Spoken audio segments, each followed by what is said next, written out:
Okay students, हम discuss कर रहे थे सेकेंडरी लिम्फोइड ऑर्गन को, जिसमें हमने लिम्फ नोड और डिफ्यूज या आइसोलेटेड लिम्फोइड टिश्यू को डिस्कस कर लिया था। Now the secondary lymphoid organ is spleen. ठीक है, सो हम स्प्लीन के एनाटमी देखते हैं कि ये जो है लिम्फेटिक सिस्टम का एक ऑर्गन है और उसकी एनाटमी क्या होती है कि it is the largest lymphatic organ. ठीक है, और ये हमारे लेफ़्ट अपर क्वाड्रेंट में मौजूद होता है, एब्डोमेन में। ठीक है, और स्टमक के ऊपर लेफ़्ट साइड पर और डायफ्राम के नीचे मौजूद होता है। ठीक है, और तकरीबन 5 to 6 inches long, 2 to 3 inches wide होता है। और ये दिखने में कैसा होता है, जिस तरह से एक लिम्फ नोड होता है ना, सेम कुछ उसी तरह का स्ट्रक्चर होता है। ऐसा लगता है जैसे ये कोई बड़ा सा लिम्फ नोड हो। ठीक है, और ये ज़्यादातर ब्लड की फिल्ट्रेशन में काम करता है और इम्यून सिस्टम का भी काम करता है। हम आगे देखते हैं। You can say that this is the spleen. ठीक है, ये आपके लेफ़्ट अपर क्वाड्रेंट में मौजूद होता है।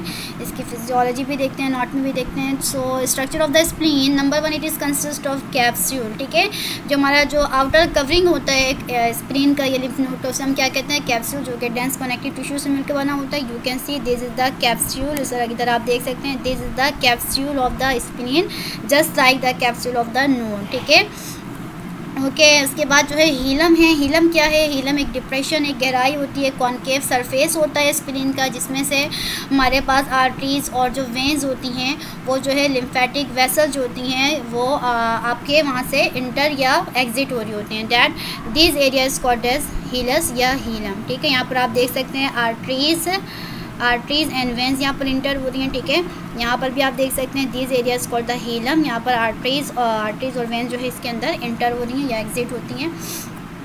ओके, इसके अलावा जो हमारे पास इसके अंदर स्ट्रक्चर होता है वो होता है ट्रेबिक्यूली। ये मैंने पहले भी आपको बताया कि ट्रेबिक्यूली क्या है, कि जब आपका कैप्सूल स्प्लीन के अंदर या लिम्फ नोड के अंदर अपनी एक्सटेंशन बढ़ाता है, डिवीज़न बनाता है, तो उस डिवीज़न को हम क्या कहते हैं, ट्रेबिक्यूली कहते हैं। ठीक है, ओके, इसके अलावा पल्प मौजूद होता है। जब हम अगर नोड की बात करते थे तो वहाँ पर कॉर्टेक्स और मेड्यूला होता था, जबकि यहाँ पर हमारे पास क्या चीज़ मौजूद है, पल्प मौजूद है, जो कि एक टिश्यू होता है। और वो पल्प हमारे पास दो तरह के होते हैं, divided into red and white. दो तरह के पल्प मौजूद होते हैं, red pulp and white pulp. यहाँ पर आप देख सकते हैं डायग्राम में कि this white area is called as white pulp. ठीक है, ये आप वाइट पल्प देख सकते हैं, this is the white pulp. और इसके अलावा हमारे पास जितने भी आपको यहाँ पर ये वाले रीजन नज़र आ रहे हैं, this all are the red pulp. ठीक है, सिर्फ ये वाइट पल्प है आपका, बाकी सारा रीजन क्या है, आपका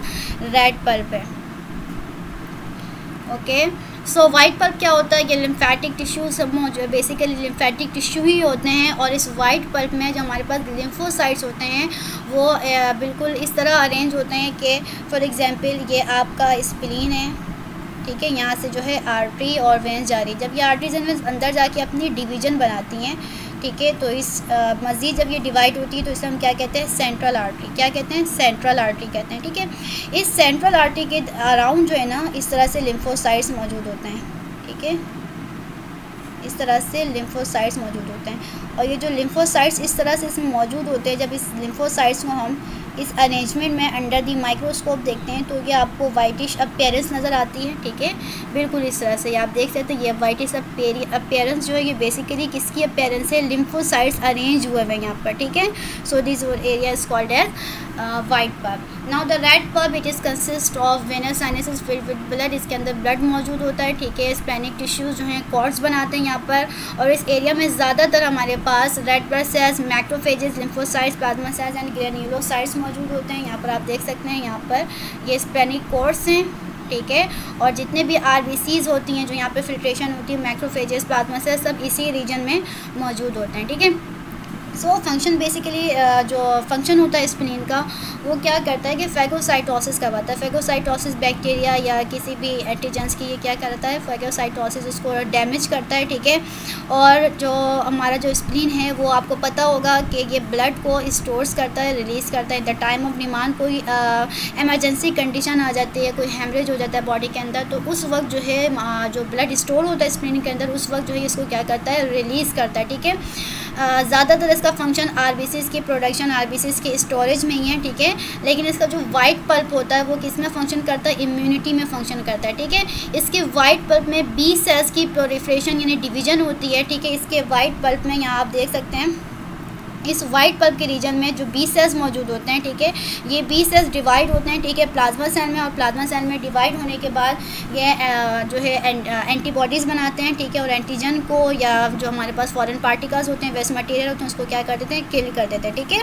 और ये जो है याद रखिएगा, ये लिम्फ को फिल्टर नहीं करता, लिम्फ नोड की तरह हमारे पास जो स्प्लीन है वो लिम्फ नोड की तरह लिम्फ को फिल्टर नहीं करता, बिकॉज इसके पास एफेरेंट वेसल्स हैं ही नहीं, इसके बाद तो सिर्फ इसकी अपनी वेंस हैं, ठीक है, एफेरेंट वेसल्स नहीं है जिसके थ्रू इसके अंदर लिम्फ आ सके, ठीक है। सो मेजर फंक्शन इसका क्या है, या ये जो है रेड ब्लड सेल्स को यहाँ पर स्टोर करता है, ठीक है, और डिमांड के टाइम पे कोई एमरजेंसी के टाइम में उस रेड ब्लड सेल्स को जो है रिलीज़ करता है। इसके अलावा इसका जो वाइट पल्प होता है वो वहाँ यहाँ पर बी सेल्स की प्रोलिफरेशन करवाता है और सिर्फ जो हमारा फॉरेन पार्टिकल्स होता है उसको डैमेज करता है।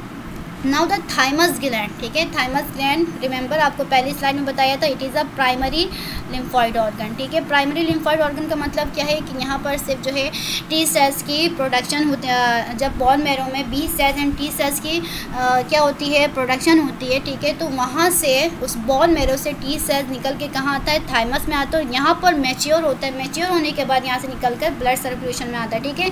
ये 2 लॉब्ड ऑर्गन है, ठीक है, एक लोब इसका ये होता है, दूसरा लोब इसका ये होता है, ठीक है। आपको पता है आपके चेस्ट में ट्रैकिया के पास मौजूद होता है, ठीक है, ये आपका चेस्ट रीजन है और यहाँ पर आपका ट्रैकिया आ रहा होता है, ट्रैकिया रीजन में चेस्ट में ये मौजूद होता है, ठीक है। और आपके थायराइड ग्लैंड और स्टर्नम के पीछे, थायराइड ग्लैंड के नीचे और स्टर्नम के पीछे मौजूद होता है, ठीक है। और ये आपको यह पता होना चाहिए कि थाइमस ग्लैंड आपके सिर्फ जो है बचपन में आपका जो न्यूनेटल पीरियड होता है या जो एडोलेसेंट पीरियड होता है सिर्फ बचपन तक ये महदूद होता है, जैसे आप बड़े होते जाते हैं प्यूबर्टी तक आते हैं तो या तो इसका साइज़ बिल्कुल क्या हो जाता है, कम हो जाता है और समटाइम ये ख़त्म भी हो जाता है, ठीक है। सो ये लिम्फेटिक टिश्यू से मिलकर बना होता है, 2 लोब्यूल्स में डिवाइड होता है, ठीक है। यहाँ पर जब बी सेल्स से बोन मैरो से B cells and T cells, B cells और बोन मैरो में ही क्या हो जाते हैं, मैच्योर हो जाते हैं, लेकिन टी सेल्स बोन मैरो में मैच्योर नहीं होते हैं बल्कि इमेच्योर टी सेल्स आपके थाइमस ग्लैंड में आते हैं, ठीक है। और फिर यहाँ पर जो है थाइमस ग्लैंड में टी सेल्स आके मैच्योर होते हैं एंड देन ब्लड में वो क्या चले जाते हैं, माइग्रेट करते हैं, ठीक है, ब्लड में चले जाते हैं। ये लाइन यहाँ लिखी है कि थाइमस में क्या होता है कि जो हमारा टी सेल्स होते हैं यहाँ पर आकर मैच्योर होता है, ठीक है, एंड देन वो सर्कुलेशन में चला जाता है, ठीक है। इसके अलावा जो हमारे पास जो थाइमस ग्लैंड है वो हार्मोन्स भी प्रोड्यूस कर रहा है, जो कि कुछ हार्मोन्स होते हैं जो थाइमस ग्लैंड प्रोड्यूस करता है, ठीक है, वो हम आगे पढ़ेंगे। वो जो है क्या मैचुरेशन ऑफ टी सेल्स करवाता है, ठीक है। Mature T cells travel to lymph node, जब थाइमस ग्लैंड के अंदर टी सेल्स मैच्योर हो जाते हैं, ठीक है, तो फिर वो लिम्फ नोड्स में जाते हैं, स्प्लीन में जाते हैं, ठीक है, और लिम्फेटिक टिश्यू में जाके ये रिजाइड करते हैं जहाँ जहाँ इसकी नीड होती है।